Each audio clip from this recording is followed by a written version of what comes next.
जैसे कि हम अपने पिछले वीडियो में चर्चा कर चुके हैं कि राष्ट्रपति जो कि एक महत्वपूर्ण पद पर बैठा हुआ व्यक्ति है, यह भारत की संवैधानिक मुखिया की स्थिति राष्ट्रपति को प्राप्त है। अब हम बात करें कि राष्ट्रपति का पद की जो डिमेरिट्स हैं या मेरिट्स हैं उनके बारे में चर्चा करेंगे।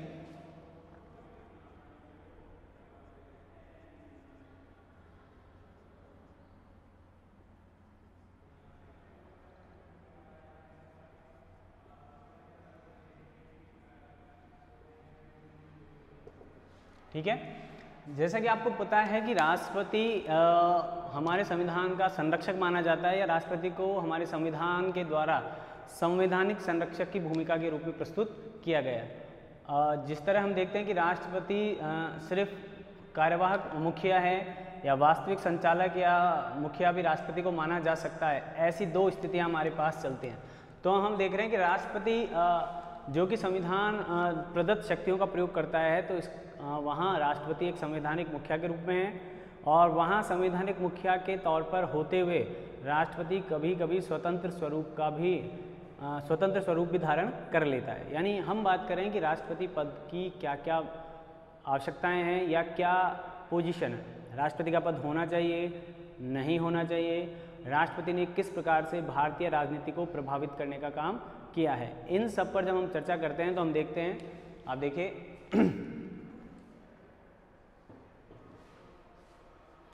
ठीक है। तो पक्ष में देखें पहले तो, या अगर दो स्वरूप है तो उन दो स्वरूपों की बात करते हैं हम। एक तो स्वतंत्र प्रशासक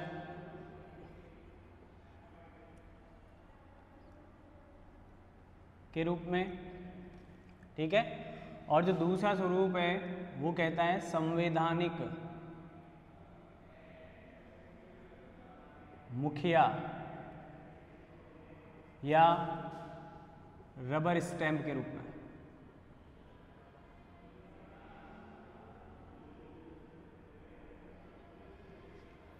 सबसे जरूरी जो बात है जिस पर हम चर्चा कर सकते हैं वो बात यह है हमारे लिए कि क्या राष्ट्रपति का पद होना चाहिए या नहीं होना चाहिए। ठीक है, तो हम इसके पक्ष में देखें। अनुच्छेद 53 कहता है कि भारत का राष्ट्रपति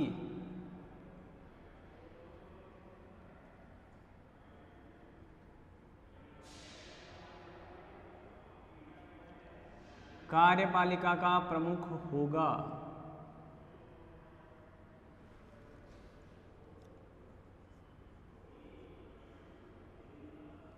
ठीक है,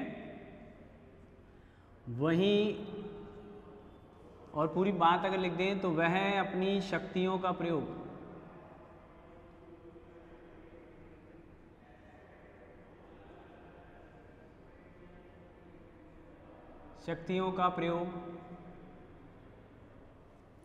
स्वयं या अधीनस्थ कर्मचारियों के माध्यम से करेगा।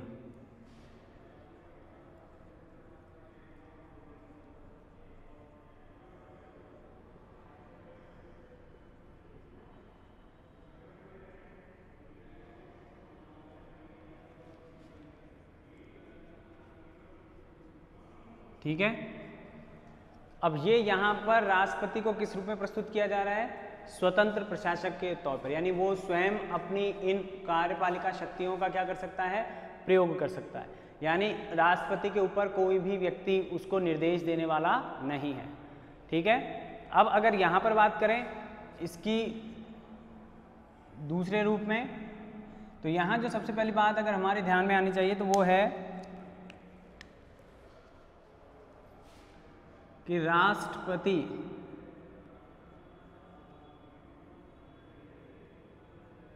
संविधान के प्रावधानों के अनुसार कार्य करेगा।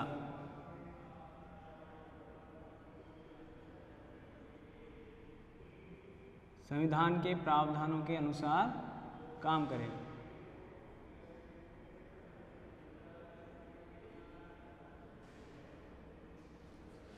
ठीक है, यानी यहाँ पर एक तरह की बंदिश लगा दी गई है, यानी उसे ये एहसास करा दिया गया है कि आप पूर्ण रूप से स्वतंत्र नहीं है।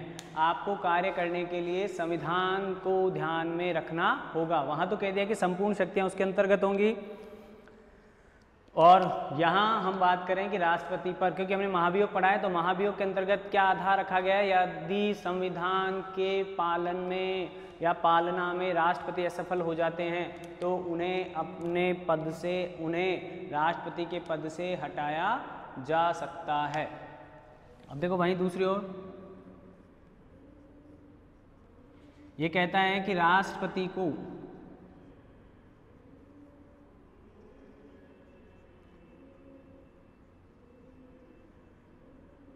उसके कार्यों में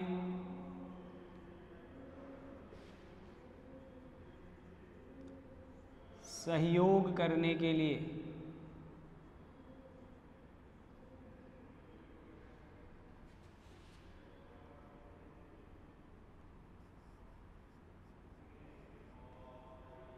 मंत्रिपरिषद होगी,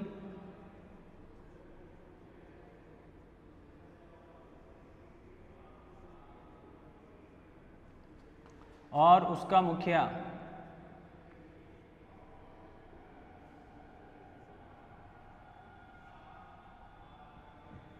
प्रधानमंत्री होगा।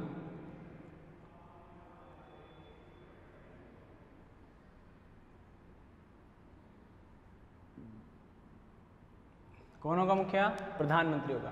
तो आप समझ सकते हैं कि यहाँ पर प्रधानमंत्री की पोजीशन किस रूप में है? राष्ट्रपति को सहयोग करने के लिए, उसके कार्यों के संपादन में और सहयोग करने के लिए।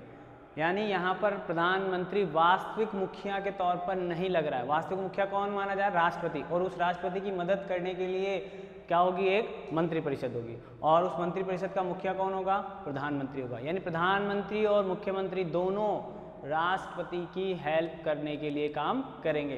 तो यहाँ से ही पता लगता है कि राष्ट्रपति मुख्य प्रशासक है, या राष्ट्रपति का दायित्व है प्रशासन को स्वतंत्रतापूर्वक कार्य करने के लिए एलिजिबल करना। ठीक है, यानी वहाँ किसी प्रकार की कोई गड़बड़ नहीं होनी चाहिए। ये दायित्व किसका है? राष्ट्रपति का। अब इसके विपक्ष में अगर हम देखते हैं तो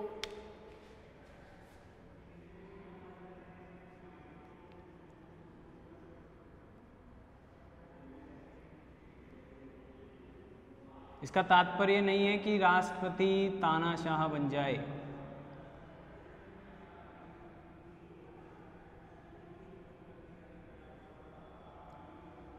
राष्ट्रपति तानाशाह स्वरूप धारण कर ले।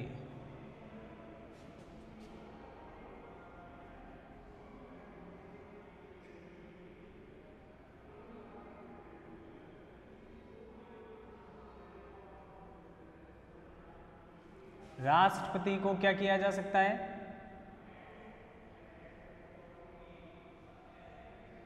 राष्ट्रपति को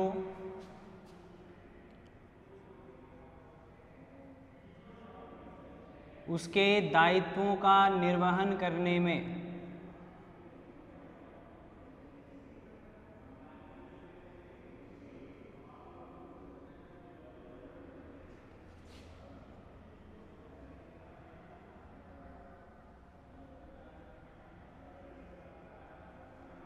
असफल रहने पर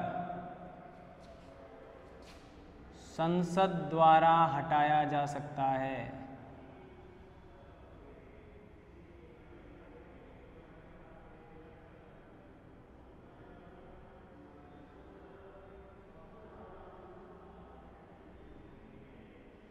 ठीक है, यानी राष्ट्रपति यहाँ पर जो इसके सहयोगी के रूप में काम कर रहे हैं, वही व्यक्ति इसे समय आने पर या अपने दायित्वों के निर्वहन में असफल रहने पर इसको क्या कर सकते हैं? वो हटा सकते हैं महाभियोग के द्वारा। ये भी हमारे संविधान में प्रावधान किया गया है, इसलिए इसको कहा गया है कि आप एक प्रकार से संवैधानिक दायरों में रहकर अपना कार्य करें, अन्यथा आपको क्या कर दिया जाएगा? हटा दिया जाएगा। ठीक है, तो इसीलिए हम बात करेंगे बार बार हमें ये ध्यान होना चाहिए कि राष्ट्रपति किसी भी प्रकार से तानाशाह नहीं हो सकता, या वो स्वतंत्र शासक के रूप में काम नहीं कर सकता है। ठीक है, अब दूसरी जो बात हम कर रहे हैं, तो अगर हम देखें तो यहाँ पर अंतर और देखिए हम,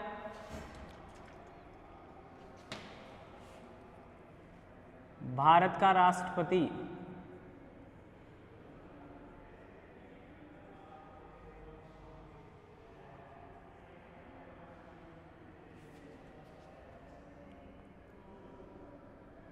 मंत्रिपरिषद की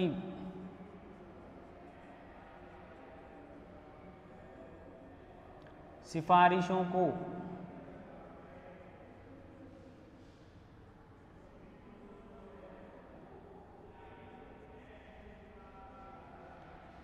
लौटा सकता है।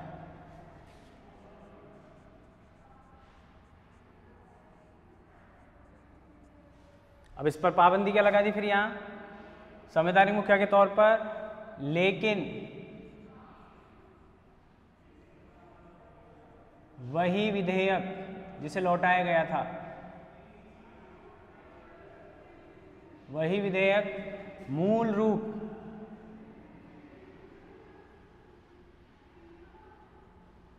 या संशोधन के साथ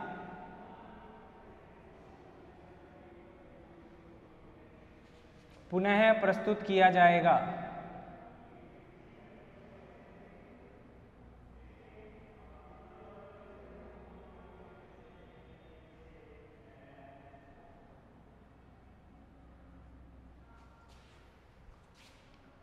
तो राष्ट्रपति हस्ताक्षर करने के लिए बाध्य होंगे। राष्ट्रपति हस्ताक्षर करने के लिए बाध्य होगा, यानी अब यहां पर संवैधानिक मजबूरी आ गई उसकी।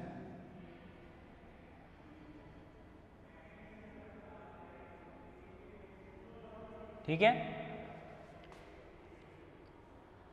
इसका मतलब हम दोनों बात करें रबर स्टैम्प की तरह, यानी जो भी उसे कहा जाएगा उसको पूरा करने के लिए उसकी मजबूरी होती जाएगी। वह यहाँ पर स्वतंत्र डिसीजन नहीं ले सकता है।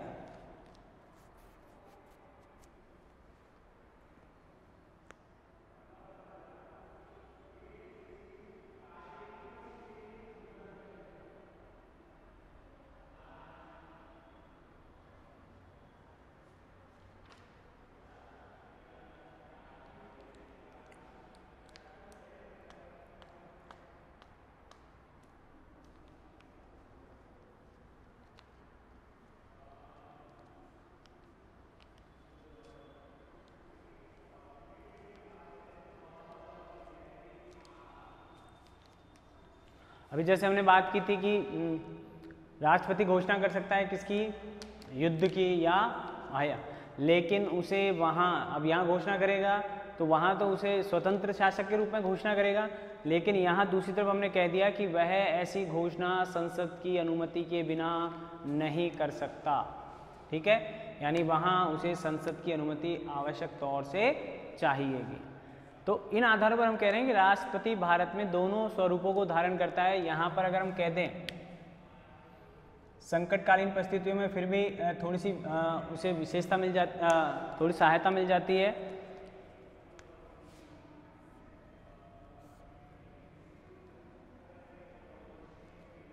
सिफारिशों को क्या कर सकता है, वो लौटा सकता है।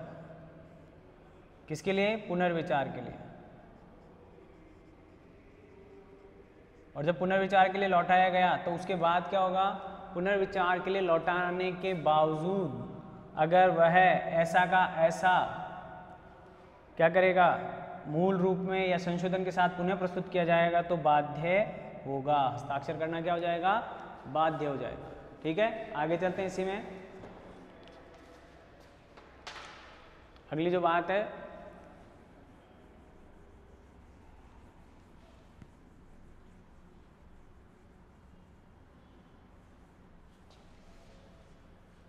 राष्ट्रपति को हमने कुछ विवेकाधीन शक्तियां भी दी हैं, जैसे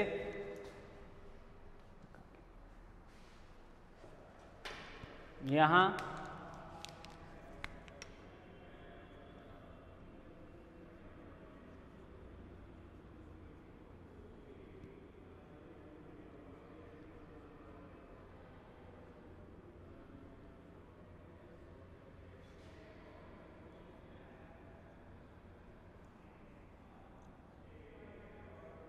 बहुमत प्राप्त न होने की स्थिति में राष्ट्रपति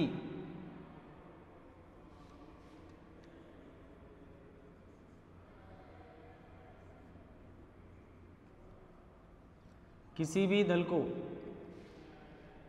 सरकार बनाने के लिए आमंत्रित कर सकता है।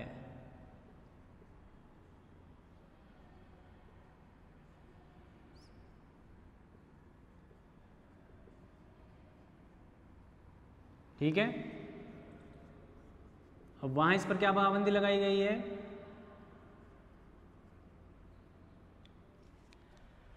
वैसे परंपरा क्या रखी गई है कि राष्ट्रपति साधारणतया सबसे बड़े दल को बुलाएगा, या जिस दल के पास बहुमत होगा।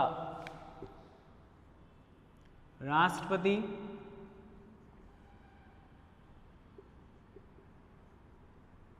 बहुमत प्राप्त दल को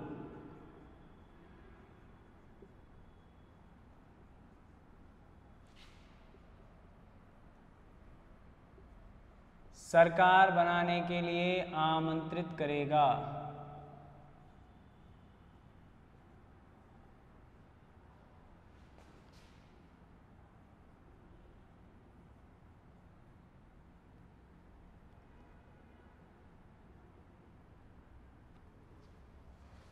आमंत्रित करेगा, ठीक है। अब आगे देखिए,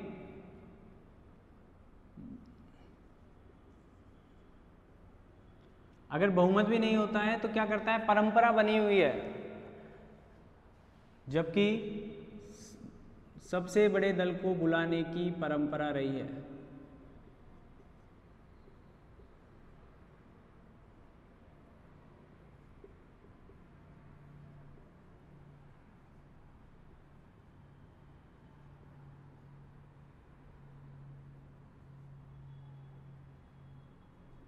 अगर बहुमत नहीं प्राप्त होता है तो ऐसी स्थिति में क्या किया जाता है, जो सबसे बड़ा दल होता है उसको बुलाने की परंपरा रही है संवैधानिक परंपराओं के आधार पर, ठीक है। लेकिन यहाँ पर क्या कर रहे हैं, यहाँ पर वह चाहे जिस दल को क्या कर सकता है, आमंत्रित कर सकता है, ठीक है। यहाँ पर देखिए, यदि बहुमत प्राप्त दल ने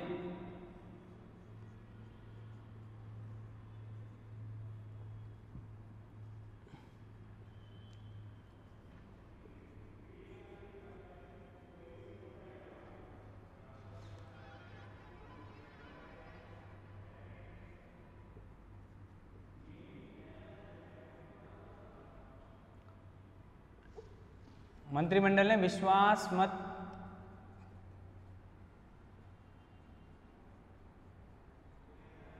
प्राप्त नहीं किया है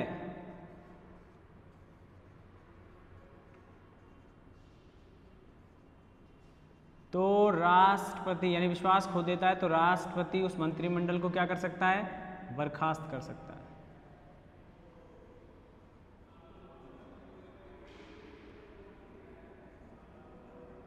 बर्खास्त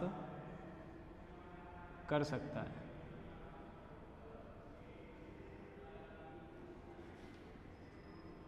और यदि किसी दल ने लोकसभा का विघटन कर देगा, यदि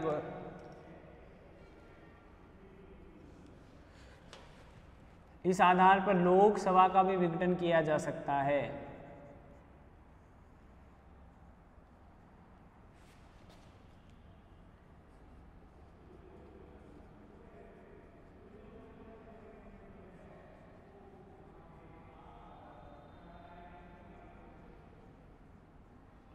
यानी वो किसी दूसरे दल को, मान लीजिए किसी एक दल ने विश्वास खो दिया है, तो जनरली ये ऑप्शन रहता है कि किसी अन्य दल को सरकार बनाने के लिए क्या किया जा सकता है, आमंत्रित किया जा सकता है। लेकिन अगर राष्ट्रपति चाहता है कि नहीं, किसी और दल को आमंत्रित नहीं करें, हम तो बीच में ही लोकसभा का विघटन करें, तो वह क्या कर सकता है, ऐसी पोजीशन में लोकसभा का विघटन कर सकता है, ठीक है। तो यहाँ पर आप देख रहे हैं कि हम बात कर रहे हैं राष्ट्रपति कब कब किन किन परिस्थितियों में एक स्वतंत्र प्रशासक के रूप में अपनी भूमिका का निर्वहन करता है, और कब कब उसे संवैधानिक प्रावधानों के अंतर्गत रहते हुए निश्चित किए गए कार्यों को करना पड़ता है, या ऐसी परिस्थितियाँ जहाँ पर राष्ट्रपति अपनी स्वतंत्र इच्छा का पालन नहीं करते हुए प्रधानमंत्री या कैबिनेट के दबाव में आकर किसी प्रकार का कार्य करता है, तो उसे किस तरह के राष्ट्रपति की संज्ञा दी जाती है, या राष्ट्रपति को तब रबर स्टैम्प के रूप में हम रखते हैं, या वो रबर स्टैम्प का स्वरूप धारण कर लेता है। जैसे कि इंदिरा गांधी के कहने मात्र से या इंदिरा गांधी की इच्छा मात्र होने पर 1975 में तीसरी बार राष्ट्रीय आपातकाल लगाया गया, तब वहाँ कैबिनेट की किसी प्रकार से कोई स्वीकृति नहीं ली गई, न लिखित न मौखिक। इसीलिए इंदिरा गांधी के कार्यकाल में 42वां संविधान संशोधन जब आया तो उसमें कहा गया कि लिखित कैबिनेट के लिखित प्रस्ताव पर या लिखित सहमति के आधार पर ही राष्ट्रीय आपातकाल की क्या की जाएगी, घोषणा की जानी चाहिए। आगे देखिए आप, हमने बात की थी कि 42वां संविधान संशोधन जो इंदिरा गांधी के समय आया था उसमें संपूर्ण भारत के लिए भी लगाया जा सकता है और संपूर्ण भारत के अतिरिक्त किसी क्षेत्र विशेष के लिए भी राष्ट्रपति शासन राष्ट्रीय आपातकाल लगाया जा सकता है, ऐसी बात हमने की थी। तो आप ये देखिए कि यहाँ पर लोकसभा का विघटन किए जाने की शक्ति दे रखी है किसको,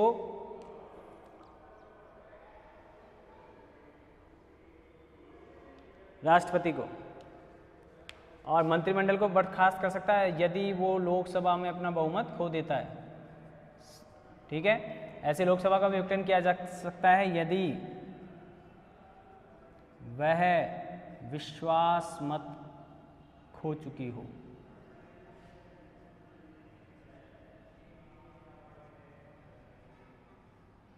अभी मैंने आपको बताया कि दो ऑप्शन होते हैं, यदि वह चाहे, देखिए अगर इसके आगे लिख लें, यदि वह चाहे तो राष्ट्रपति उस समय क्या कर सकता है, किसी अन्य दल को भी आमंत्रित कर सकता है सरकार बनाने के लिए, लेकिन ये उसकी विवेकाधीन शक्ति के अंतर्गत रखा गया है या उसके स्वतंत्र प्रशासक के तौर पर काम करने के अंतर्गत हम इसको रख सकते हैं।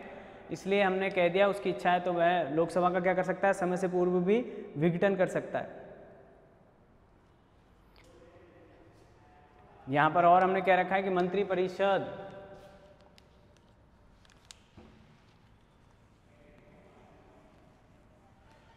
कहना हम चाह रहे हैं कि राष्ट्रपति का पद वास्तव में इतना प्रभावी है या नहीं। देखिए,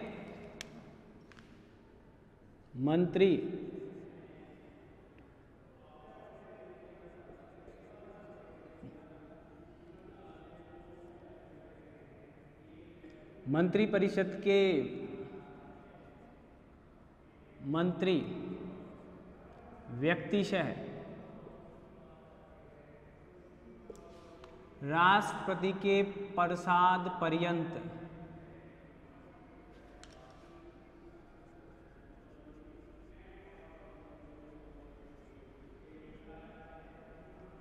अपने पद पर रह सकते हैं।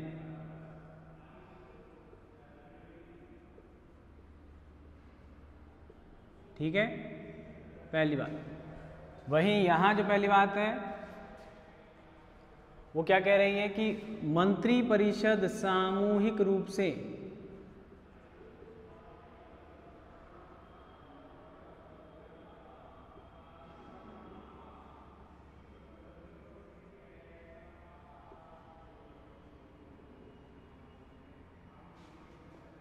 लोकसभा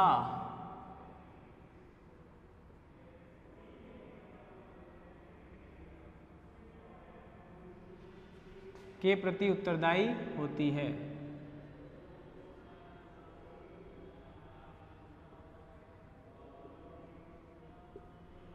ठीक है, व्यक्ति से अभी मैंने आपको बताया कि अगर मैंने बात की थी कि यदि मंत्रिपरिषद अपना विश्वास खो देती है लोकसभा के प्रति या सदन के प्रति तो क्या होगा, वहां पर फिर उसको इस्तीफा देना पड़ेगा, यानी दूसरे मंत्रिमंडल का निर्माण होगा, दूसरा मंत्रिमंडल बनाया जाएगा।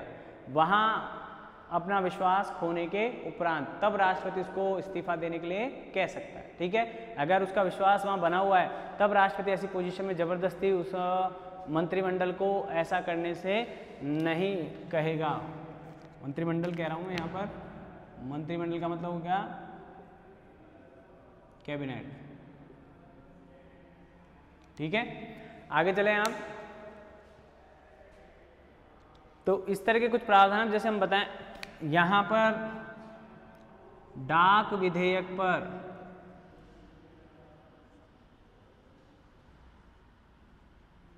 ज्ञानी जेल सिंह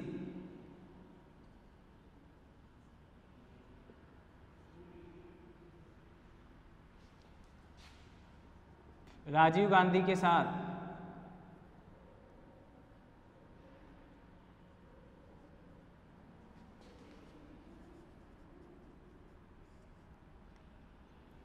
सहमति नहीं रखी थी।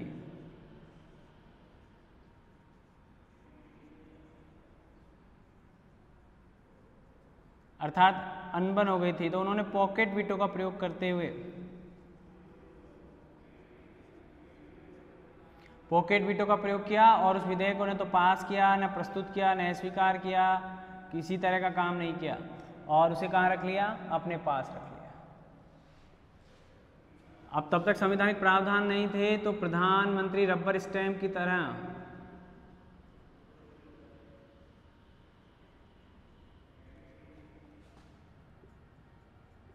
उन्नीस सौ 75 में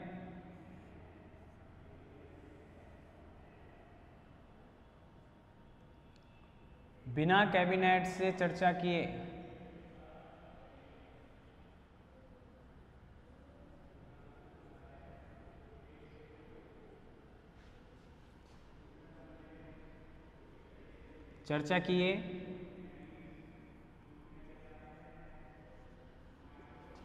राष्ट्रपति द्वारा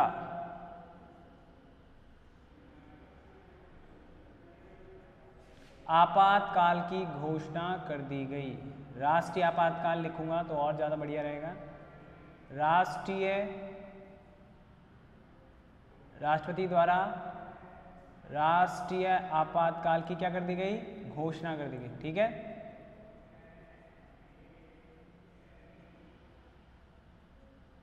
इमरजेंसी लगा दी गई।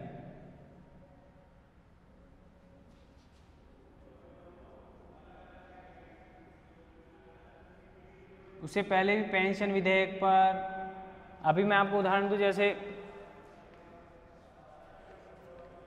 अभी ये जो अफजल गुरु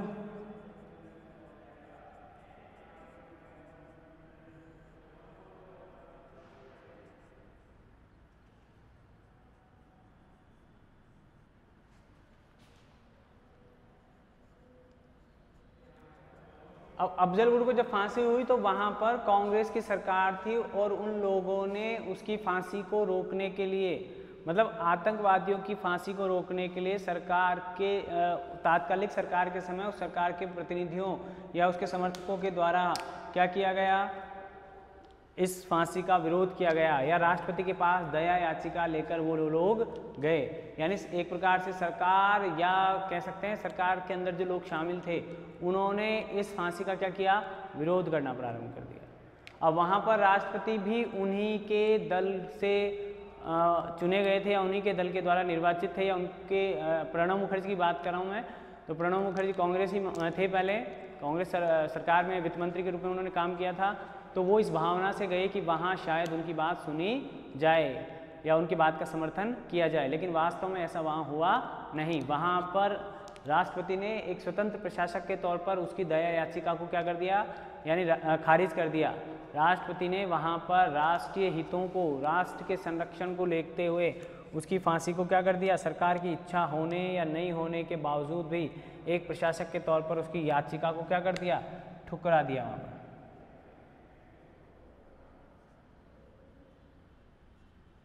यानी कई कई मामलों में राष्ट्रपति अपने स्वतंत्र एहसास को प्रतिबिंबित करते हैं अपने व्यवहार से, क्योंकि आप देखेंगे कि हमारे यहाँ संविधान ने हमको गणतंत्रात्मक स्वरूप प्रदान किया है। अब गणतंत्रात्मक स्वरूप का मुख्य जिम्मेदारी ऐसे समय में किसको होती है? राष्ट्रपति के प्रति होती है। राष्ट्रपति चाहेगा जिस तरीके से सरकार का पालन करेगा, राष्ट्रपति चाहेगा जिस तरीके से सरकार कार्य करनी चाहिए, क्योंकि अंत तो गत्वा या अंतिम जो जिम्मेदारी आती है वो आती है राष्ट्रपति की। अगर किसी भी प्रकार से संविधान का उल्लंघन हो रहा होगा या संविधान के पालना में कहीं चूक होगी तो उसका परिणाम किसको भुगतना होगा? राष्ट्रपति को। हालांकि हमने बात कर रखी है कि राष्ट्रपति संविधान के उल्लंघन की कोई निश्चित परिभाषा नहीं है, यानी संविधान के उल्लंघन के आधार को रखकर राष्ट्रपति को उसके पद से हटाया जा सकता है। अगर सरकार पक्ष में है, बहुमत आपके पक्ष में है, तो वहाँ पर संविधान के उल्लंघन को परिभाषित किया जाना अलग प्रकार से हो सकता है। और अगर सरकार आपके विपक्ष की है तो शायद किसी ऐसे आधार पर जो कि महत्वपूर्ण नहीं है, राष्ट्रपति को हटाया जा सकता है। लेकिन भारतीय परंपराओं को देखते हुए हम कह सकते हैं कि भारतीय परंपराओं में अभी तक किसी राष्ट्रपति को महाभियोग के द्वारा हटाया नहीं गया, यानी राष्ट्रपति ने अपने दायित्वों का निर्वहन संवैधानिक सीमाओं के अंतर्गत रहते हुए किया है। राष्ट्रपति ने कहीं भी अनावश्यक तौर पर किसी निर्वाचित सरकार के कार्यों में हस्तक्षेप नहीं किया। राज्यपालों के बारे में हम सुनते रहते हैं या राज्यपालों की भूमिका थोड़ी संदिग्ध हो जाती है, लेकिन राष्ट्रपति की भूमिका में पहले इस प्रकार की एक गैर जरूरी हस्तक्षेप की भावना कहीं देखी गई थी। लेकिन वर्तमान समय में राष्ट्रपति को स्वतंत्र शासक के रूप में ज़्यादा शक्तियां प्राप्त हैं 44वें संविधान संशोधन के द्वारा। देखिए 44वां संविधान संशोधन बहुत महत्वपूर्ण है। 44वें संविधान संशोधन में कह दिया गया है कैबिनेट। 44वें संविधान संशोधन में किसकी बात की गई है? कैबिनेट की। पहली बार कैबिनेट शब्द प्रयोग किया गया इस संविधान संशोधन में। तो यहां पर एक शब्द आया लिखित सहमति। ऑरल नहीं, रिटर्न में आपके पास होना चाहिए कि आप वास्तव में आपातकाल लगाना चाहते हैं या नहीं लगाना चाहते हैं। आप दे देंगे तो वहां पर राष्ट्रपति अपनी उस जिम्मेदारी से बच जाएगा जो जिम्मेदारी यहाँ पर उसके द्वारा सही प्रकार से निर्वहन नहीं की गई है। जब ये उसके पास होगा तो राष्ट्रपति को हटाने का कोई आधार नहीं होगा। ये जब लिखित में आ जाएगा तो वहाँ पर उसकी संवैधानिक जिम्मेदारी हो जाएगी उसको काम करने के लिए, उसके ऊपर अनावश्यक दबाव नहीं डाला जा सकेगा। ठीक है, मैंने आपको कई बार बताया कि राष्ट्रपति को कई विवेकाधीन शक्ति, अब यहाँ पर उसके विवेक के ऊपर निर्भर करेगा। यहाँ पर राष्ट्रपति के विवेक पर निर्भर करेगा, यानी इस स्थिति में वो एक स्वतंत्र प्रशासक के तौर पर या स्वतंत्र स्वरूप को धारण करेगा। बहुमत नहीं प्राप्त होगा तब भी वह राष्ट्रपति जो है स्वतंत्र स्वरूप प्राप्त करेगा। बहुमत प्राप्त होगा किसी दल को तो वहाँ पर उसके स्वतंत्र स्वरूप पर थोड़ी सी रोक लग जाती है। रिपोर्ट प्राप्त कर सकता है। अब देखो हमने कह रखा है जानकारी प्राप्त कर सकता है राष्ट्रपति, तो यहाँ पर संविधान में भी स्पष्ट तौर पर प्रावधान किया गया है कि राष्ट्रपति ही मंत्रिमंडल से या प्रधानमंत्री से सूचना प्राप्त कर सकता है। तो ये तो यहाँ चले गए हम, लेकिन किस सूचना पर, किस सूचना के लिए या किस सूचना को जरूरी मानता है, किस सूचना को गैर जरूरी मानेगा, वो यहाँ पर ये डिसाइड करेगा। यानी उस समय वो कौन सी भूमिका में आ जाएगा? स्वतंत्र प्रशासक की भूमिका को स्वीकार करेगा और अपनी इच्छा होगी उस विषय में वो जानकारी प्राप्त कर सकता है। ठीक है, तो इस तरह के हमने देखा कि जो राष्ट्रपति का जो स्वरूप है वो स्वतंत्र होते हुए भी कहीं ना कहीं किसी न किसी तौर पर संविधान के अंतर्गत काम कर रहा है। और हमने रखा भी इसलिए था, अगर हम इसके पक्ष की बात करें और अगर बात करते हैं तो राष्ट्रपति का पद, अगर हम इसके महत्व की बात करते हैं, होना चाहिए या नहीं होना चाहिए। ठीक है, ये तो हमने कुछ उदाहरण देखे हैं, कुछ जानकारियां प्राप्त करी हैं कि राष्ट्रपति ने कब कब अच्छी भूमिका निभाई और कब कब वो अपनी भूमिकाओं के निर्वहन में असफल रहा। लेकिन राष्ट्रपति के पद का क्या औचित्य है? अगर महत्व की बात करें तो राष्ट्रपति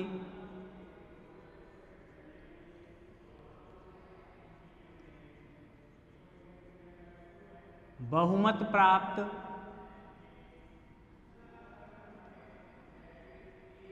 सरकार को नियंत्रित करने का प्रयास करता है।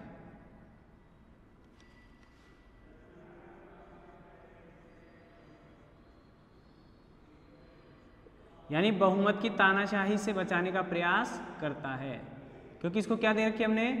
वीटो पावर दे रखी। भारतीय परिस्थितियों में,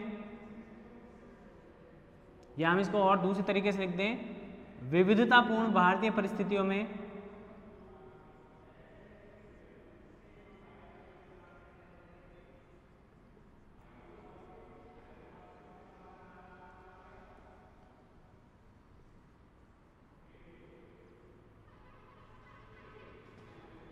राष्ट्रपति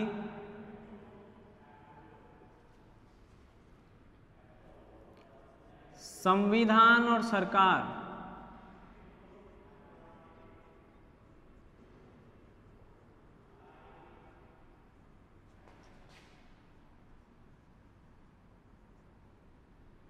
संविधान, सरकार और जनता, ऐसा करेंगे तो और अच्छा हो जाएगा। संविधान, जनता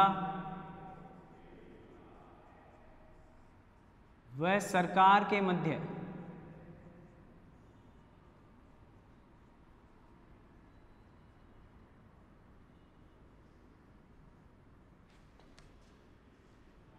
कड़ी का कार्य कर सकता है।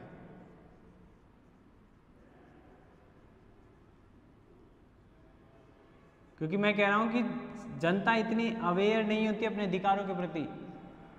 कानून जब बन के जाएगा तो राष्ट्रपति को ये देखना होता है, राष्ट्रपति का ये दायित्व है कि वह उन प्रावधानों को पुनर्विचार करे या उन प्रावधानों का उचित प्रकार से अध्ययन करे जहां जनता के हितों पर प्रभाव पड़ रहा है या सरकार किसी गैर जरूरी कार्य को पहले कर रही है। वहीं आप देखिए संविधान में प्रावधान है कि भारत एक गणतंत्रात्मक राष्ट्र है।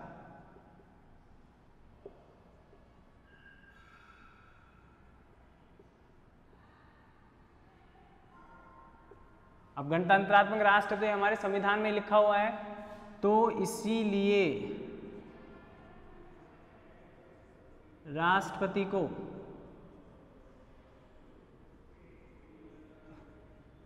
पद की गरिमा का पालन करना चाहिए।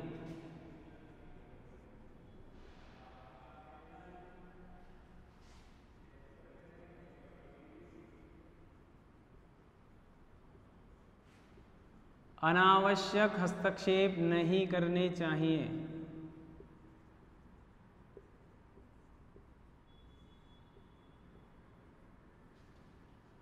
नहीं करना चाहिए। अब डॉक्टर राजेंद्र प्रसाद की बात करें,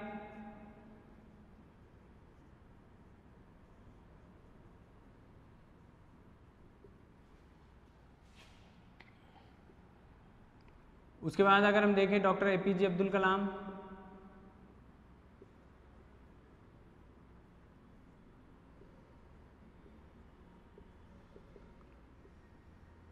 ठीक है। वर्तमान राष्ट्रपति देखें रामनाथ कोविंद, ये किसी भी प्रकार के अनावश्यक हस्तक्षेप को नहीं करते हैं। जबकि हम देखें B D Jatti, doctor Zakir Hussain, doctor Giani Zail Singh, इन्होंने क्या किया? हस्तक्षेप करने का काम किया।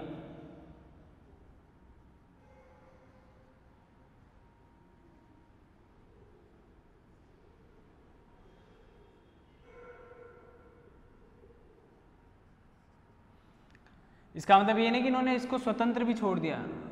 यहां इन्होंने मतभेद की राजनीति का प्रयोग नहीं किया, मतलब किसी तरह से मतभेद इंडिकेट नहीं किए। इन्होंने क्या किया? इन्होंने सलाह देते थे।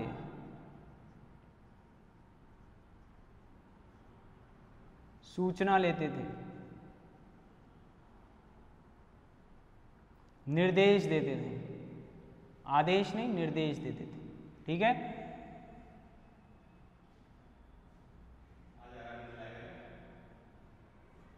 ठीक है, तो आपकी जो बात कर रहे हैं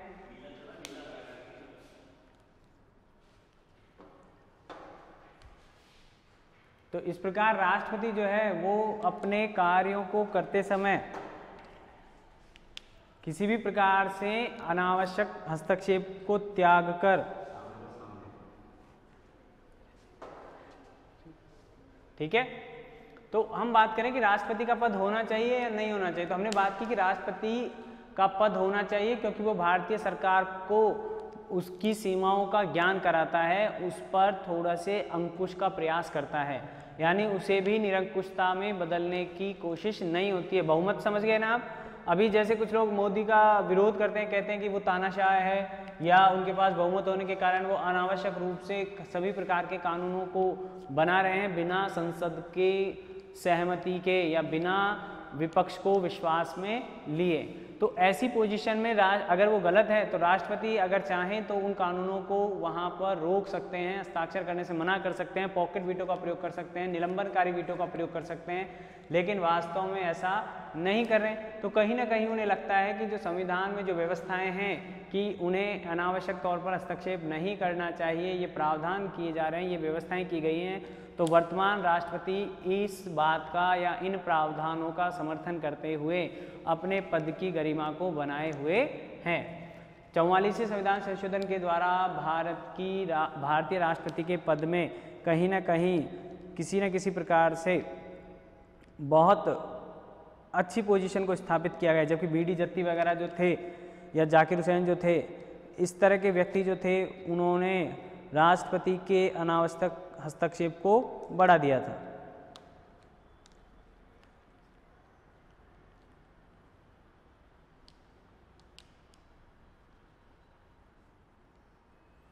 आने वाले समय में आप और भी विरोध देख सकते हैं इनके माध्यम से।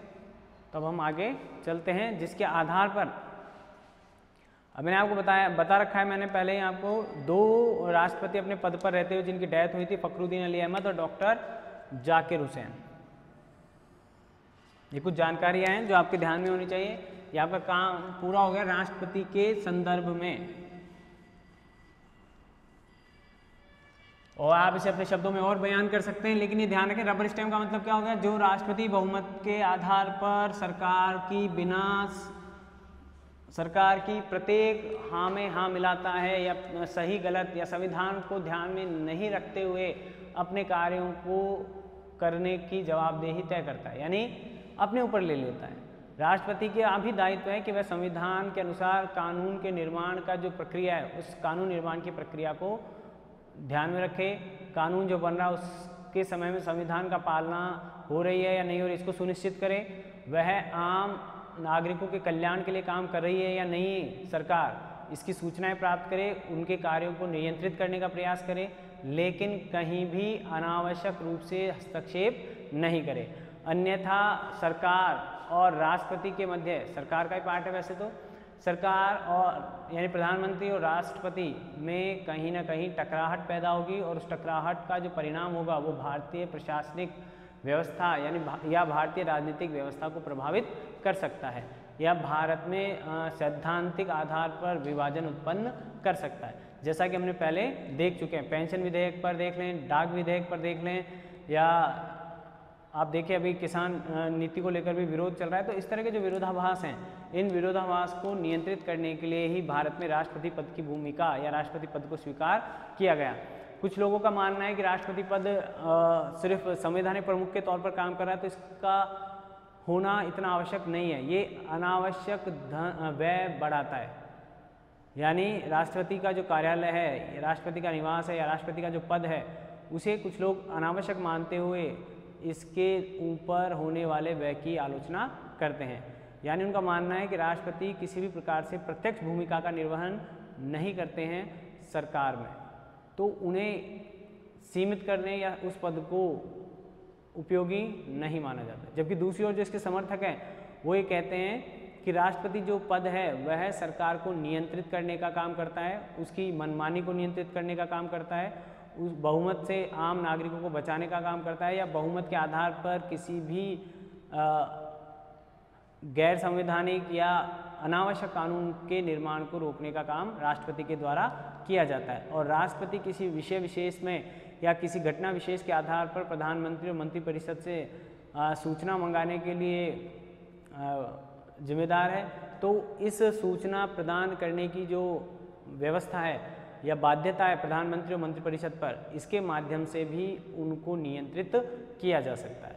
तो इस तरह से कुछ लोग इसके पक्ष में बात करते हैं और कुछ लोग राष्ट्रपति के विपक्ष में बात करते हैं। कुछ लोग राष्ट्रपति की भूमिका के पक्ष में बात करते हैं और कुछ लोग राष्ट्रपति की भूमिका के विपक्ष में बात करते हैं। यानी कुछ तो कहते हैं कि राष्ट्रपति का पद होना चाहिए या फिर राष्ट्रपति का पद नहीं होना चाहिए, और कुछ लोग ये कहते हैं कि राष्ट्रपति का पद तो होना चाहिए, लेकिन जिस तरह की उसकी भूमिका थी पहले, यानी 44वें संविधान संशोधन के द्वारा 44वें संविधान संशोधन के द्वारा जब लिखित सहमति की आवश्यकता कर दी गई है, तो उससे पहले जो राष्ट्रपति की जो भूमिका थी रबर स्टैंप वाली, उस भूमिका की आलोचना करते थे। और वर्तमान में जब 44वां संविधान संशोधन आया, लिखित सहमति आवश्यक कर दी गई है, यानी वहाँ पर प्रधानमंत्री की जो मनमानी थी या प्रधानमंत्री के व्यक्तिगत लाभों के आधार पर जो मांग की जा रही थी, या प्रशासन को प्रधानमंत्री अपनी इच्छा अनुसार चला सकते थे, उस पर थोड़ी सी क्या लगा दी गई है, पाबंदी लगा दी गई है।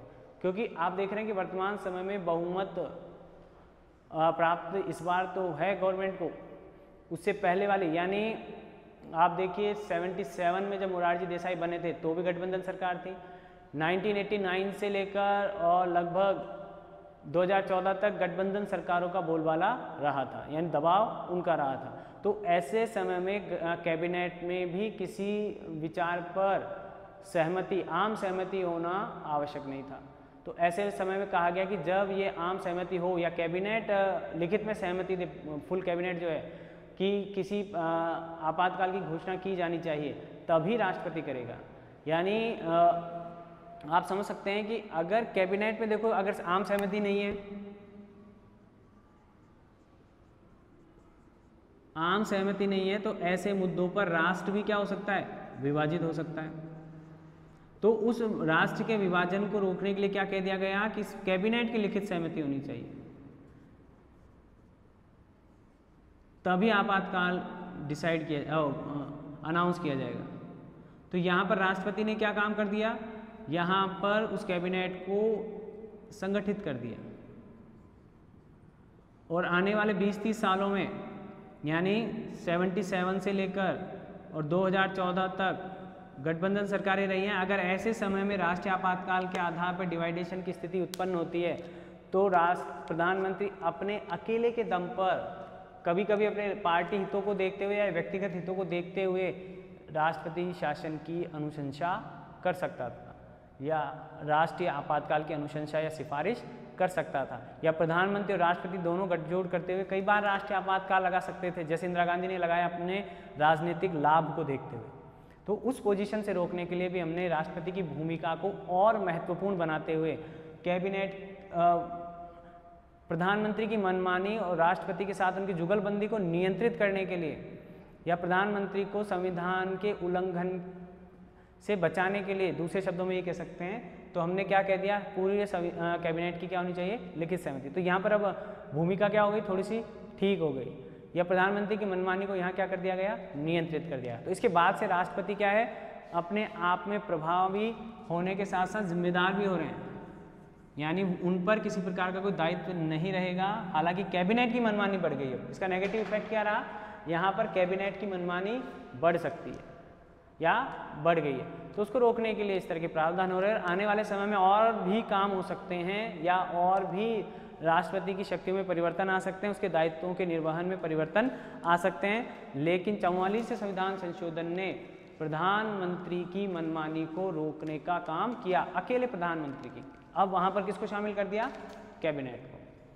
तो व्यवहार में देख लिया हमने 44वें संविधान संशोधन का सकारात्मक प्रभाव भी रहा और नकारात्मक भी रहा। अब नकारात्मक कैसे रहा कि कैबिनेट की क्या बढ़ गई है, मनमानी बढ़ गई है, पहले प्रधानमंत्री की थी और वर्तमान में कैबिनेट की रह गई। ठीक है, राष्ट्रपति सक्रिय भूमिका निभा सकते हैं, राष्ट्रपति चाहें तो निष्क्रिय भूमिका भी निभाते हैं। उससे पहले के राष्ट्रपति निष्क्रिय ही थे और गठबंधन सरकारें जब आई तो थोड़ी सी सक्रिय भूमिका इन्होंने निभाई है। राष्ट्रपति प्रणब मुखर्जी हों, APJ अब्दुल कलाम आज़ाद हों या प्रतिभा पाटिल हों, प्रतिभा पाटिल के कार्यकाल में थोड़ी सी निष्क्रियता रही। प्रणब मुखर्जी भी सक्रिय राष्ट्रपति रहे, मुद्दों पर खुलकर बोलते थे, किसी विवादास्पद मुद्दों पर या जनहित के मुद्दों पर उनके विचार आते थे, यानी सक्रिय भूमिका के तौर पर उन्होंने काम किया। तो इस तरह के हम राष्ट्रपति पद को देखते हैं कि ये पद गरिमापूर्ण होते हुए भी आम नागरिकों के या संविधान के या भारत की गरिमा के संरक्षण का महत्वपूर्ण कार्य करते हैं। ठीक है, अब हम इनके अलावा हम देखने वाले हैं इनके वीटो अध्यादेश की शक्तियाँ। अध्यादेश क्या होता है, इस पर भी लगभग 150 शब्दों का एक प्रश्न आ जाता है, तो उसकी बात करते हैं।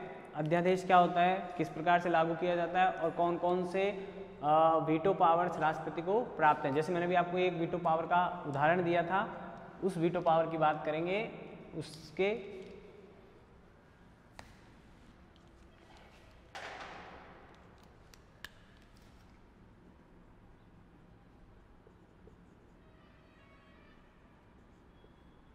राष्ट्रपति की वीटो पावर, ठीक है, इसकी बात करने वाले हैं हम।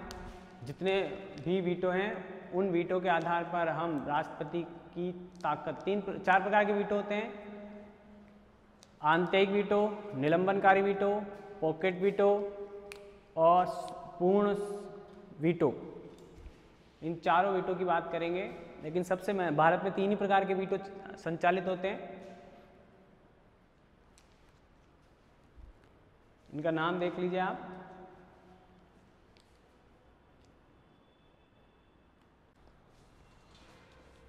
जैसा कि हमने चर्चा कर ली है, राष्ट्रपति के पद की स्वरूप किस प्रकार का है, भारतीय राष्ट्रपति का स्वरूप। ठीक है, राष्ट्रपति होना चाहिए, नहीं होना चाहिए, राष्ट्रपति की मुख्य भूमिका भारतीय राजनीतिक व्यवस्था में किस प्रकार से प्रभावी हो सकती है या प्रभावी है, इस बात की हमने चर्चा कर चुके हैं।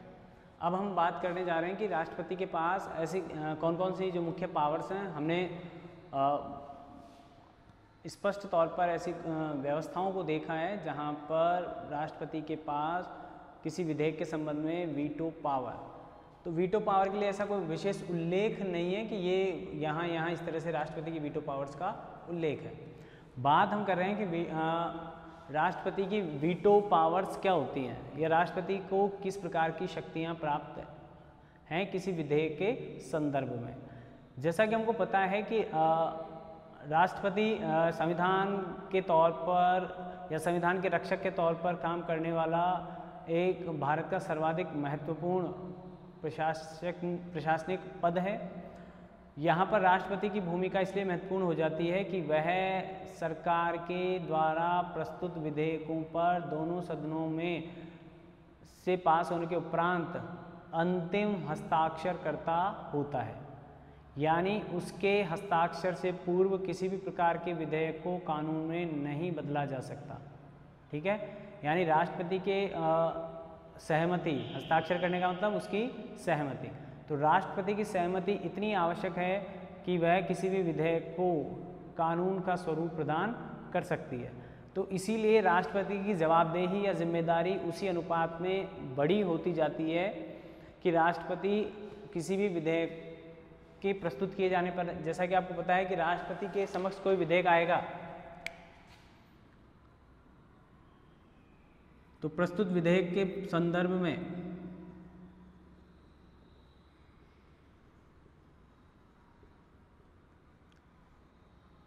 जो कि दोनों सदनों से क्या हो गया है, पास हो गया है।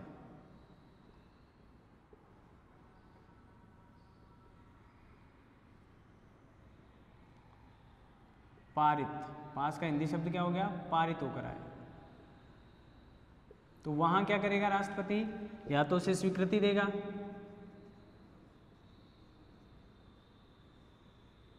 दूसरी बात स्वीकृति के लिए अपने पास रख लेगा,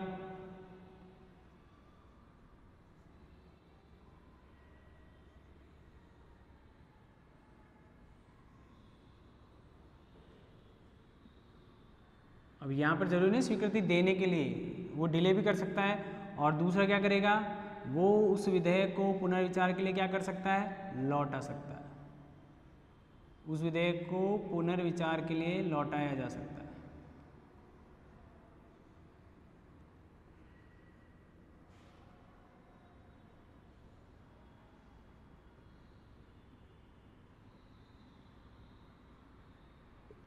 ठीक है, अब यहां पर स्वीकृति दे देगा तो क्या हो जाएगा, वो कानून बन जाएगा,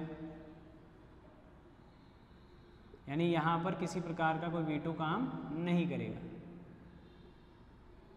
यहाँ स्वीकृति हेतु वो रख सकता है, अगर रख सकता है तो यहाँ समय सीमा निश्चित नहीं है,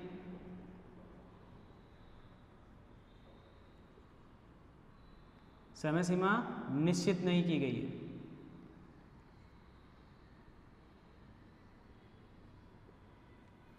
और यहाँ क्या है कि वो विधेयक पुनर्विचार के लिए लौटा सकता है, तो पुनर्विचार के लिए लौटाने के बाद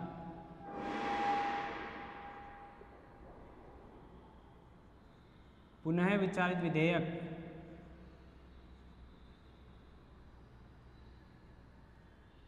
साधारण बहुमत के आधार पर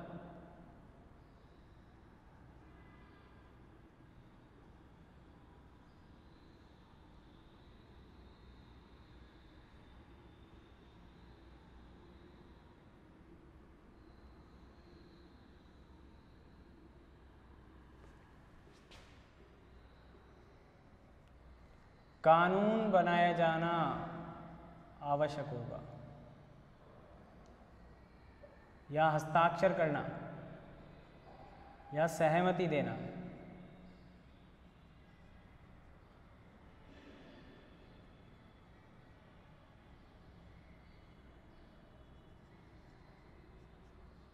ठीक है, ये बात हमने पहले भी कर ली है।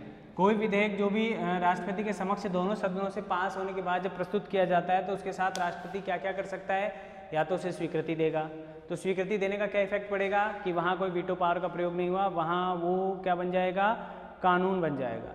दूसरी बात, वहाँ दूसरा क्या कर सकता है, स्वीकृति या अस्वीकृति को क्या करेगा, वो छुपा कर रखेगा। मतलब कहने का मतलब स्वीकृति प्रदान करेगा नहीं करेगा इसका टाइम की कोई सीमा नहीं है। यानी एक तरह से हम इसको क्या कह सकते हैं, ये पॉकेट वीटो की तरह काम करता है। यानी उसे सहमति देनी है या नहीं देनी है ये राष्ट्रपति पर निर्भर करेगा, या सहमति देने के अपने विचारों को जो सरकार है या जो सदन है उसको सूचित करे या न करे, ये इसके ऊपर डिपेंड करेगा। यानी उसने अपने पास उसको लाकर क्या कर लिया है, अनिश्चित समय के लिए उसको रख लिया है। क्योंकि भारतीय संविधान में या किसी भी प्रकार की समय सीमा का निर्धारण नहीं किया गया है कि राष्ट्रपति को कितने समय में किसी विधेयक को लौटा देना चाहिए।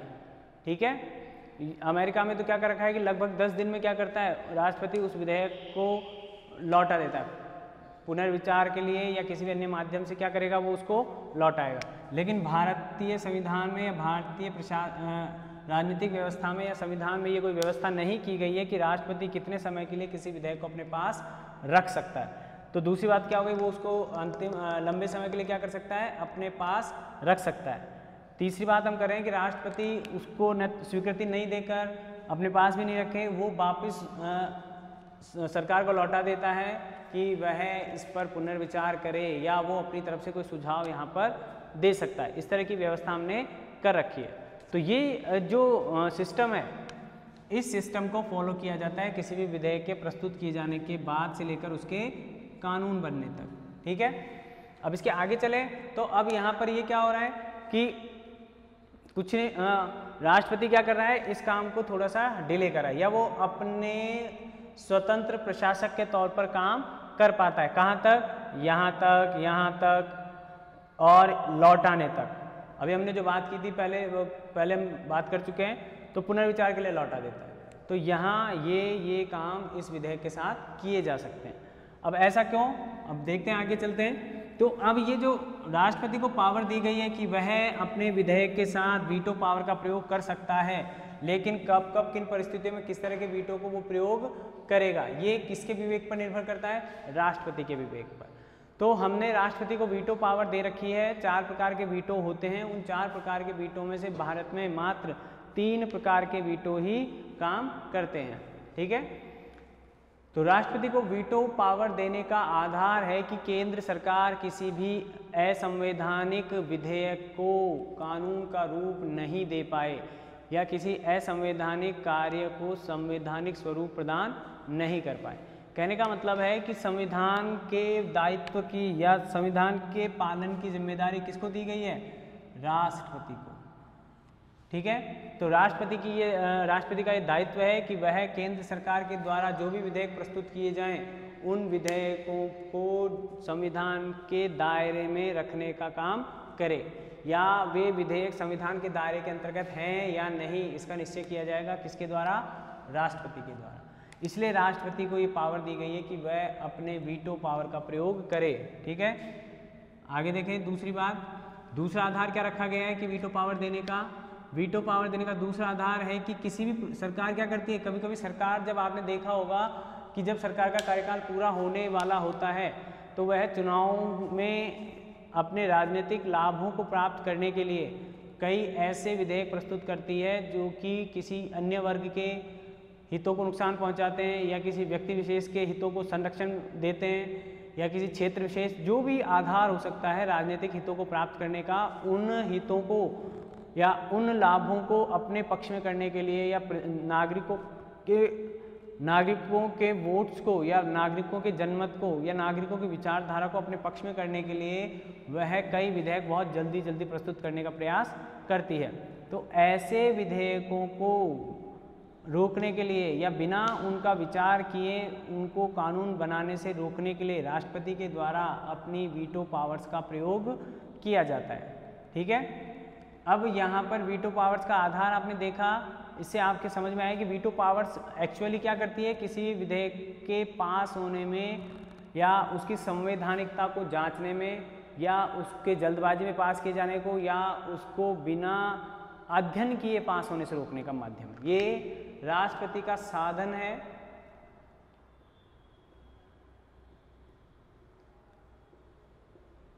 जो कि राष्ट्रपति की जवाबदेही को सुनिश्चित करता है।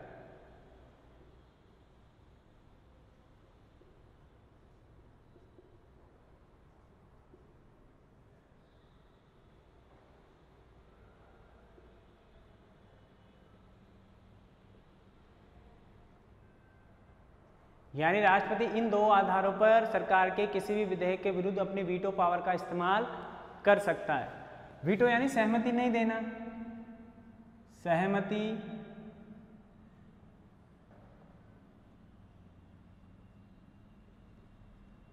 के संदर्भ में राष्ट्रपति की शक्ति,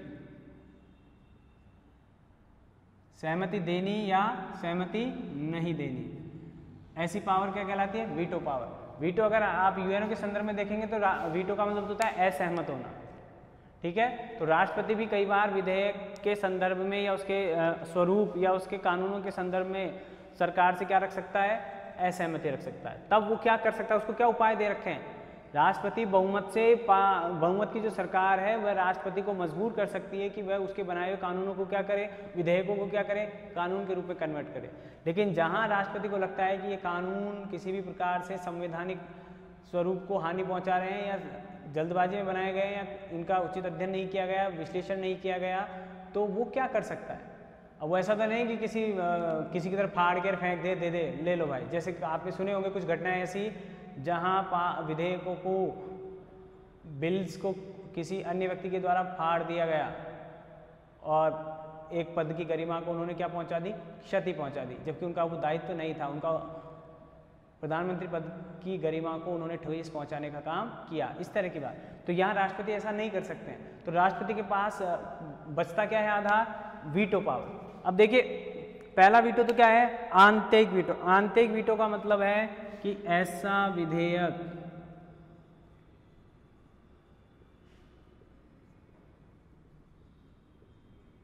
जिसे राष्ट्रपति सहमति नहीं देता है और वह विधेयक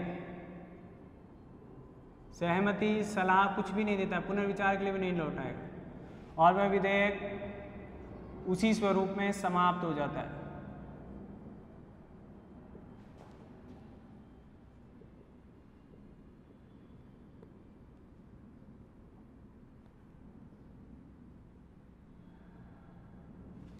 खासकर ऐसे विधेयक के संदर्भ में आता है ये वीटो तब प्रयोग करता है वो जब विधेयक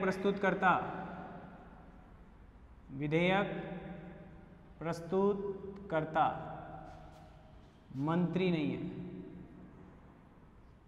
यानी व्यक्तिगत विधेयक भी हो सकते हैं जो कि सदन के सदस्यों के द्वारा प्रस्तुत किए जा सकते हैं। सामान्य तो मंत्री प्रस्तुत करते हैं, लेकिन ये वो विधेयक हैं जो कोई व्यक्ति प्रस्तुत करता है।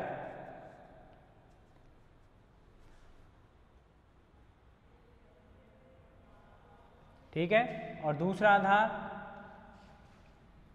जब वर्तमान मंत्रिमंडल जिसने विधेयक प्रस्तुत किया था वो क्या दे दे? इस्तीफा दे दे। जिस मंत्रिमंडल ने ये विधेयक प्रस्तुत किया था वो तो क्या दे दे? इस्तीफा दे दे। यानी उसका विश्वास मत गिर जाए और नया जो मंत्रिमंडल आएगा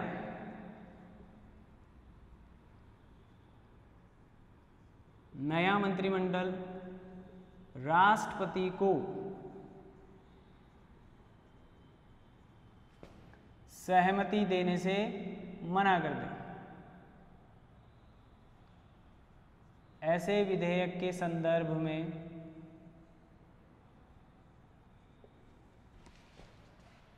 सहमति देने से मना कर दे। आप समझ गए होंगे कि जैसे मान लीजिए अभी बीजेपी की सरकार है और कोई बीजेपी सरकार का मंत्रिमंडल गिर जाता है, दोबारा चुनाव हो रहे हैं और नया मंत्रिमंडल आ रहा है, कांग्रेस का आ गया, तो वो ऐसे समय में इस विधेयक को क्या करेगा? स्वीकृति प्रदान करने से राष्ट्रपति को मना करने का सुझाव देगा। ठीक है। सुझाव के तौर पर आप ये ध्यान रखें, ये किस तरह से दिया जाएगा, सुझाव के रूप में, बाध्यता नहीं है, राष्ट्रपति चाहे तो मान ले। आप यह समझिए, अगर मान ले सरकार बदल गई, बीजेपी की सरकार के बाद कांग्रेस सरकार आ रही है और वहां पर राष्ट्रपति बीजेपी के समय का ही बनाया हुआ है, तो शायद वो मना भी कर दे और शायद नहीं भी करे। लेकिन जो नई कांग्रेस सरकार का जो मंत्रिमंडल बनेगा वो हो सकता है कि वो उस विधेयक को पास करने से इनकार करने का सुझाव दे मिस्टर राष्ट्रपति को। तो ऐसे समय में भी वो जो विधेयक को रख उसी पोजीशन में उसी तरह समय के बाद क्या हो जाएगा, स्वतः ही समाप्त हो जाएगा, समाप्त हो जाएगा, खत्म हो सकता है। ठीक है, यानी वह अधिनियम कभी नहीं बन पाएगा, एक्ट के रूप, बिल के रूप में ही वो रहेगा, उसका अस्तित्व कभी भी वो, जब तक राष्ट्रपति चाहेंगे तब तक वो अधिनियम या एक्ट नहीं बन पाएगा। इस तरह के वीटो को क्या कहते हैं? मेनली दो बातें ध्यान रखें, किसके द्वारा प्रस्तुत किया जाएगा, ऐसे विधेयक प्रस्तुत करता है जो कि मंत्री नहीं है, सदन का ऐसा सदस्य जो मंत्री नहीं है।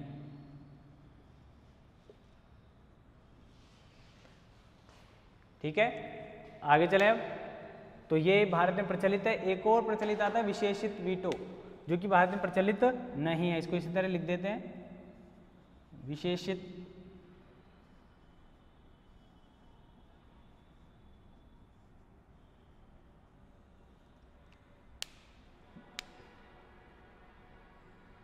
भारत में प्रचलित नहीं है।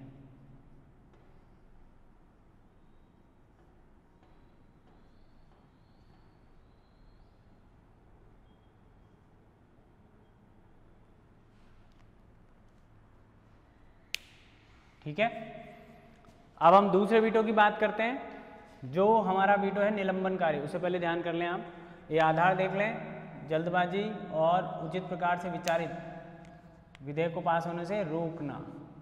क्या क्या कर सकता है वो आपने देख लिया पहले।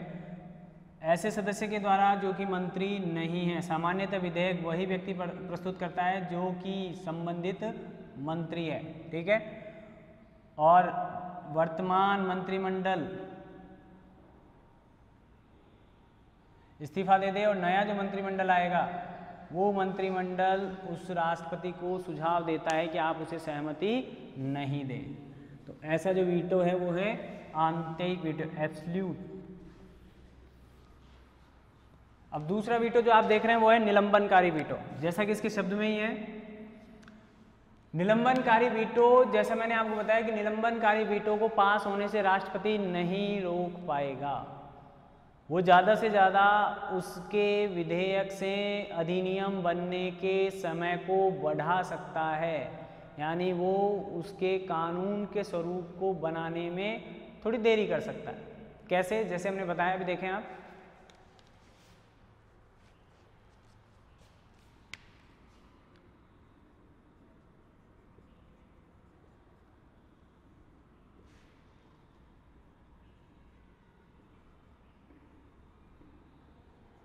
सामान्यतः राष्ट्रपति प्रस्तुत किए गए विधेयक को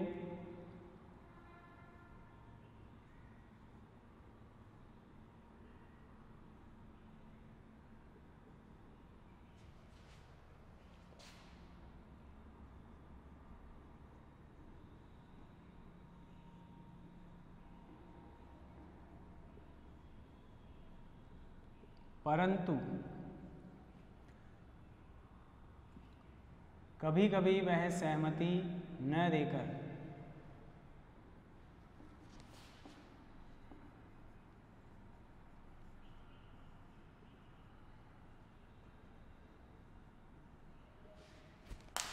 पुनर्विचार के लिए लौटा देता है। ठीक है,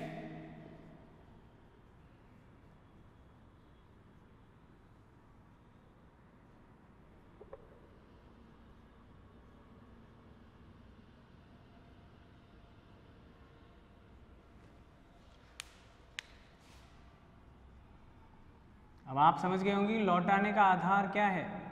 लौटाने का आधार यही है कि उसे या तो वो असंवैधानिक लग रहा है, या वो जल्दबाजी में पास कराया वो लग रहा है, या उसको लगता है कि उस पर किसी प्रकार की चर्चा नहीं की गई है। तो इस आधार पर क्या करेगा, वो उसे लौटा देगा।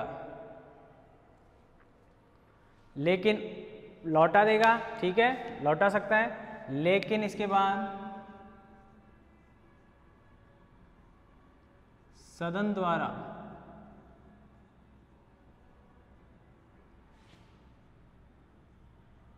उस विधेयक पर जो लौटाया गया, उस विधेयक पर पुनर्विचार किया जा सकता है।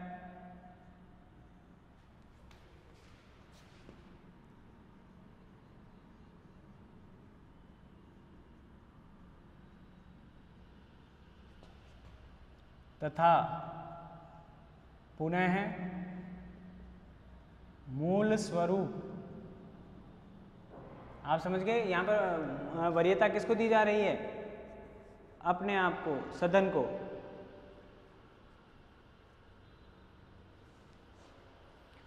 तथा पुनः मूल स्वरूप या संशोधन के साथ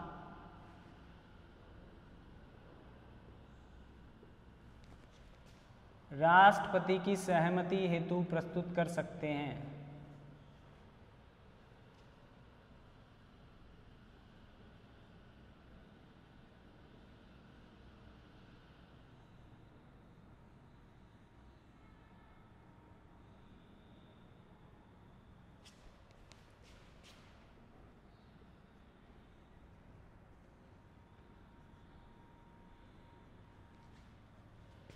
कैसे?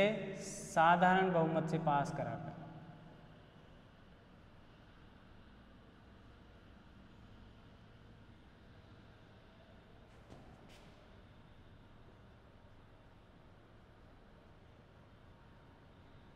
अब ये साधारण शब्द जब मैंने लिखा है तो ये ध्यान रख लें आप कि हम कौन से उसकी बात कर रहे हैं, साधारण विधेयकों की। साधारण विधेयक, धन विधेयक नहीं, संविधान संशोधन विधेयक नहीं, ठीक है। उनके अलावा जो बच गए वो साधारण विधेयक, उनके संदर्भ में ये प्रक्रिया अपनाई जाती है, ठीक है ना। हम नहीं कह रहे हैं कि साधारण विधेयक के अलावा जो होंगे वहाँ का भी अभी लिखवाऊंगा, धन विधेयक के संदर्भ में क्या कर सकते हैं, संविधान संशोधन विधेयक के संदर्भ में क्या कर सकते हैं, ठीक है ना।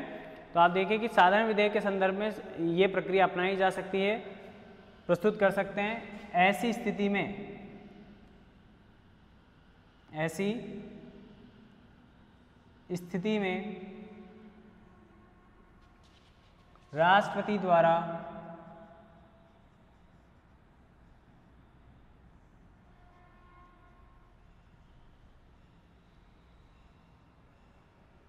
सहमति आवश्यक होगी।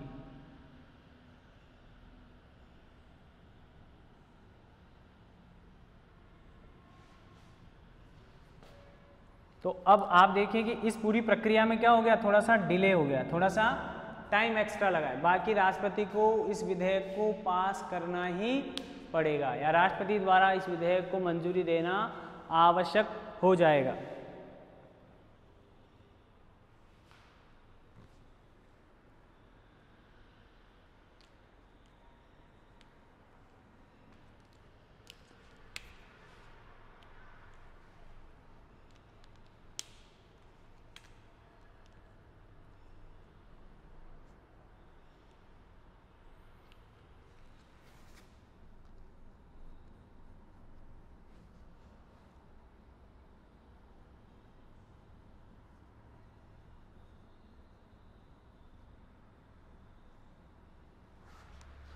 धन विधेयक के संदर्भ में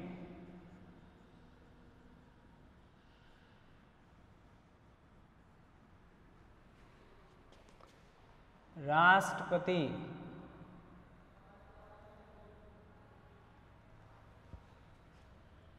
स्वीकृति देगा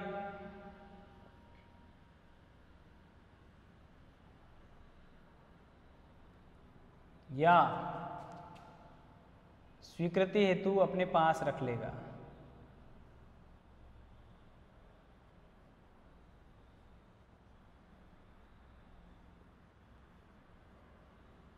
ये दो काम कर सकता है, लेकिन क्या नहीं कर सकता, पुनर्विचार हेतु, परंतु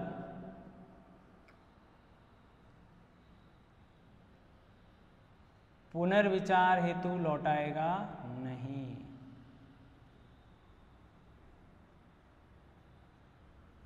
ये बात ध्यान रखें आप।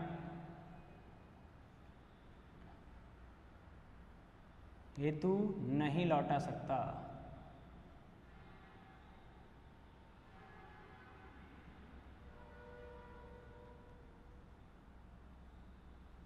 ठीक है, ये बात ध्यान रखें आप। अब इसको निलंबनकारी आप समझ ही गए, यहाँ तक हमने बात कर ली। लेकिन ये ध्यान रखना है कि धन विधेयक के संदर्भ में पुनर्विचार हेतु इसे लौटाया नहीं जा सकता। राष्ट्रपति को स्वीकृति देनी होगी, या फिर वो स्वीकृति को सुरक्षित रख सकता है, या फिर वह उस विधेयक पर स्वीकृति दिए बिना या किसी तरह के विचार प्रस्तुत किए बिना अपने पास रख सकता है। तो ऐसी स्थिति में ये धन विधेयक पास होने से बच सकता है। ठीक है, लेकिन सामान्यतः राष्ट्रपति स्वीकृति दे देता है, क्योंकि हमने देखा है कि धन विधेयक को प्रस्तुत किए जाने से पूर्व राष्ट्रपति की स्वीकृति ली जाती है।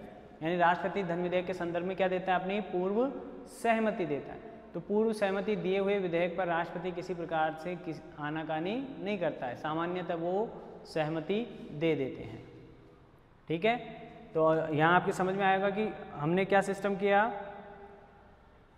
हमने कहा कि राष्ट्रपति निलंबनकारी वीटो के तहत किसी वीटो को पुनर्विचार के लिए लौटा सकता है, संशोधन का सुझाव दे सकता है। फिर उसी वीटो को पुनः पास करवाकर राष्ट्रपति के समक्ष जब प्रस्तुत किया जाता है तो राष्ट्रपति को उस पर हस्ताक्षर करने ही होते हैं। कल्याण सिंह की सरकार को गिराने के लिए प्रस्ताव पास हुआ, लेकिन उस विधेयक को राष्ट्रपति ने पुनर्विचार के लिए लौटा दिया, यानी एकदम से सरकार को नहीं गिराया गया। उसके बाद हालांकि बाद में गिरी सरकार, लेकिन आप ये ध्यान रखें कि विलंब उत्पन्न किया जाता है किसके द्वारा, राष्ट्रपति के द्वारा, किसी भी वीटो के पालन में। कभी कभी ऐसी परिस्थितियां भी निर्मित हो जाती हैं जहां पर संविधान की रक्षा किया जाना महत्वपूर्ण होता है, और कभी कभी ऐसा समय आता है जब राष्ट्रीय पार्टियां या सरकार अपने राजनीतिक हितों को साधने के लिए भी इस वीटो पावर का प्रयोग करते हैं। जैसे कि मैंने बताया, कल्याण सिंह की सरकार को गिराया जाना आवश्यक मानते थे कुछ व्यक्ति, और कुछ व्यक्तियों ने कहा कि उस समय की परिस्थितियां इसके अनुकूल नहीं थी। वहाँ कल्याण सिंह ने कह दिया, जो भी आप जानते हैं, जितना मैं उस पर चर्चा नहीं करना चाहूँगा। एक पार्टी विशेष के व्यक्ति हैं, पार्टी विशेष के व्यक्ति अभी हमारे यहाँ राज्यपाल के रूप में उन्होंने काम किया था। ठीक है, और उनके मुख्यमंत्री काल के दौरान यूपी में कुछ ऐसी घटनाएं घटी थी कि उनकी सरकार को गिराने के लिए प्रस्ताव प्रस्तुत किए गए। तो ऐसी स्थिति में वहाँ राष्ट्रपति ने उसे पुनर्विचार के लिए लौटा दिया था। तो उसका महत्व आप जानते हैं क्या हो सकता है। तो ये ध्यान रखें, विलंबनकारी वीटो क्या होता है, क्यों ये किस प्रकार से प्रभावी होता है। अब आगे चलते हैं हम। जो हमारा तीसरा वीटो है, विशेषित वीटो के अलावा पॉकेट वीटो।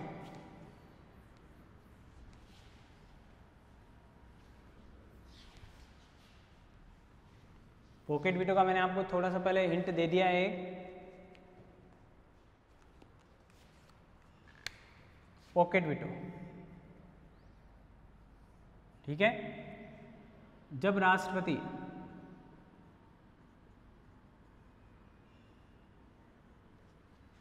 किसी विधेयक को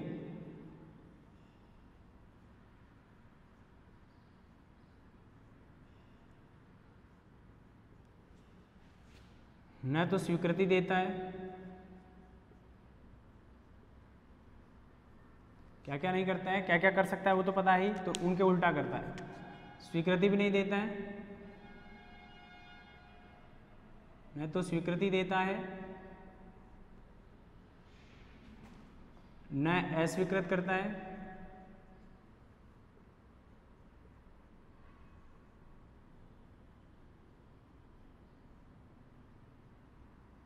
और न ही पुनर्विचार के लिए लौटाता है, और न ही पुनर्विचार के लिए लौटाता है।